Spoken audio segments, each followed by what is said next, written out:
Some other ways to keep the ancient cave interesting are to do challenges. And I had a lot of fun asking people to supply me with challenges on the GameFAQs board. And some of them were so difficult that it really wasn't about completing the whole ancient cave or even beating the master. It was more about just seeing how far I could get and seeing what it would be like to try a run like that. One of the recent interesting ones was one I've referred to before, with that berserk blade. I could only equip cursed weapons. And I thought it would be tough, but as long as I avoided the undead, I could just insta-kill just about everything else along the way.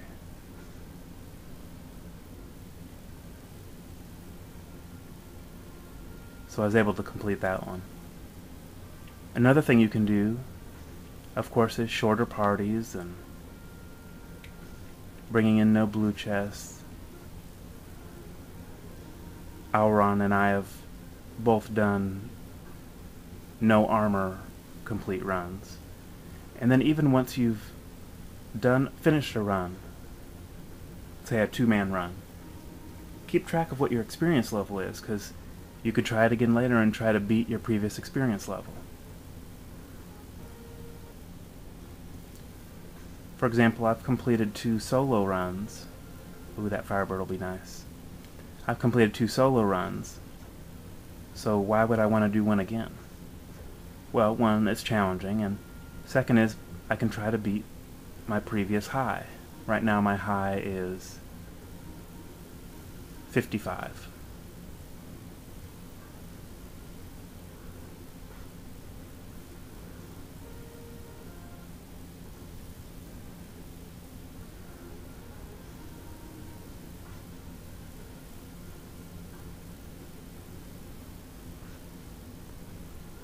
Boy, I'm still lacking good weapons other than that Fagoru.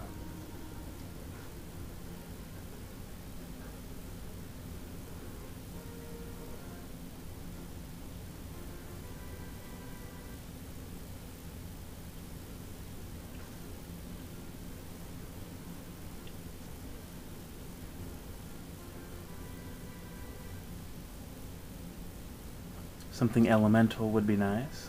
Well, that's interesting. Another curse lifter. So not only can I uncurse a dark mirror if I find it, I can uncurse Lucky Blade or Luck Rapier for a good neutral attack.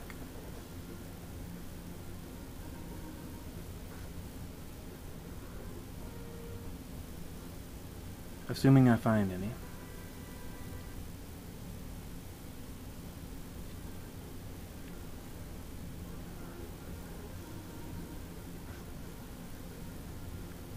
Now you can see Artea's faster than Lexis now, even though Lexis has the C-ring and the twist jewel.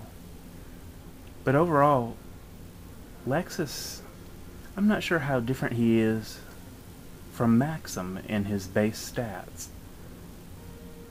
The big difference, of course, is what Maxim can equip over what Lexis can equip. Because there's not a whole lot Lexis can equip.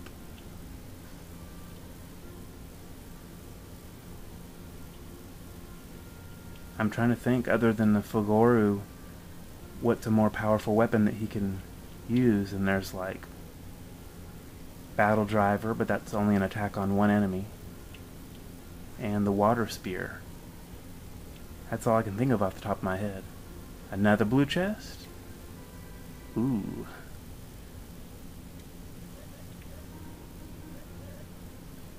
That's nice.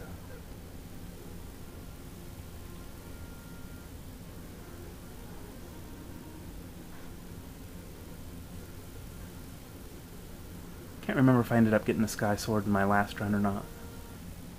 The trick with the Sky Sword is to remember what enemies it can't touch. Because there are a couple that surprise you when you try to attack it.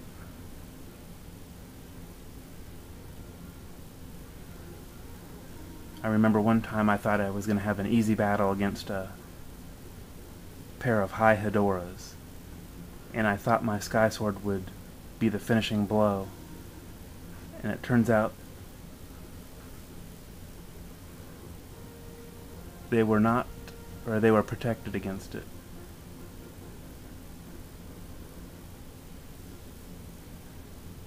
And that ended my run on that one.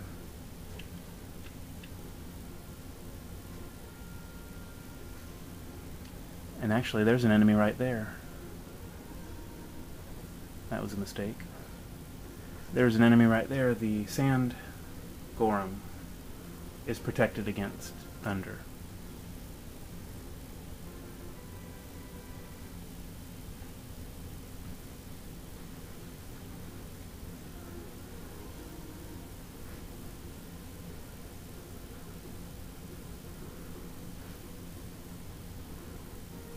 There's the jet helm.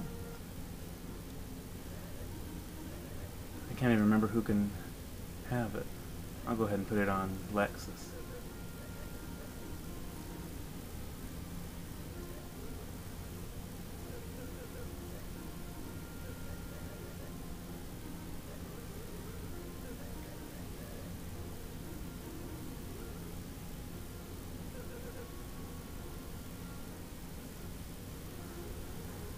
And I'll show you just for kicks.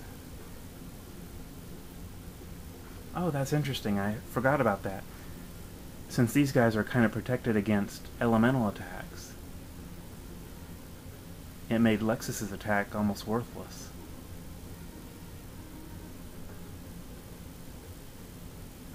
Yeah, only taking away like a third of their HP. I'll let them hammer away at me.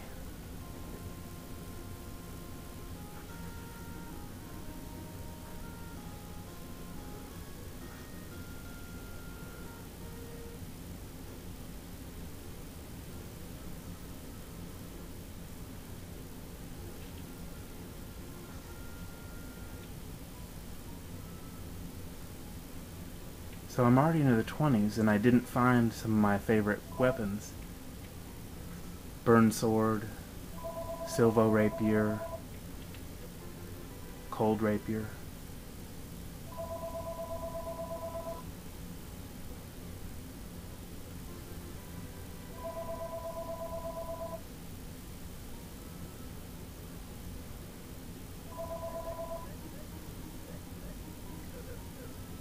This should make it easier.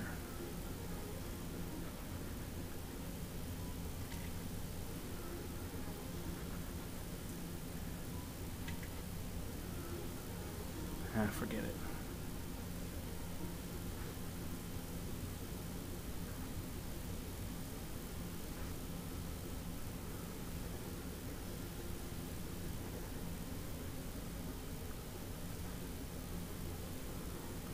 And you can see Lexis has such terrible defense right now that just one hit from these guys took away 56.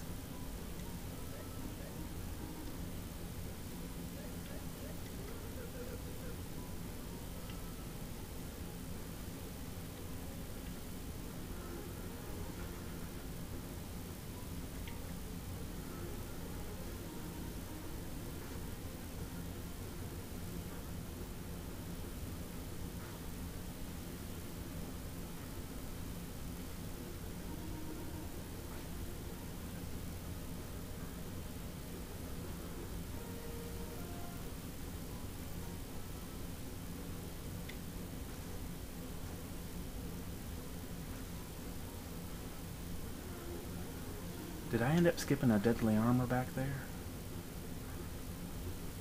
I mean, on the last floor?